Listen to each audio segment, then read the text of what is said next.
Hello বন্ধুরা, সবাই কেমন আছো? Good evening. দেখতেই পাচ্ছ, এটা আমরা পুজো দিতে গেছি। পুজোটা হচ্ছে গিয়ে নামচির 4 ধামে। এই যে মা প্রদক্ষিণ করে মোমবাতি ধূপকাঠি দেখাচ্ছে। আমার পুচকিটাকে আমার বাবা কোলে নিয়ে রয়েছে, আমি আর মা মিলে জল ঢালছি বাবা ভোলেনাথের মাথায়। সবাই বাবা ভোলেনাথকে সবার কাছে প্রার্থনা করেছি, সবাইকে ভালো রেখো, সুস্থ রেখো, সবাই ভালো থাকুক। আর আমার মনস্কামনা পূরণ হয়েছে। আমি আমার মা না মানসিক করে গেছিল যে আমার মেয়েদের কোনো সন্তান হলে, ভালোভাবে বিয়ে হলে আমি যেন আবার আসতে পারি। তো আমি আমার মেয়েকে নিয়ে গেছিলাম, তাই আমার মা পুজো দিল, মনস্কামনা পূরণ হয়েছে। আর আমরা সবাই মিলে মোমবাতি ধূপকাঠি দেখিয়ে পুজো দিয়ে নিলাম।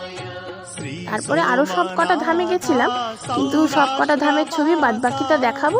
ওখানে কেদার, তারপরে বদ্রি, জানি না জীবনে কোনোদিনও কেদার বদ্রি যেতে পারবো কিনা, তাই তোমাদের এখানেই দেখিয়ে দিলাম, আমাদেরও দেখা হয়ে গেল। এই দেখো, এটা হলো আরেকটা ধাম, বাবার মাথায় জল ঢালছি।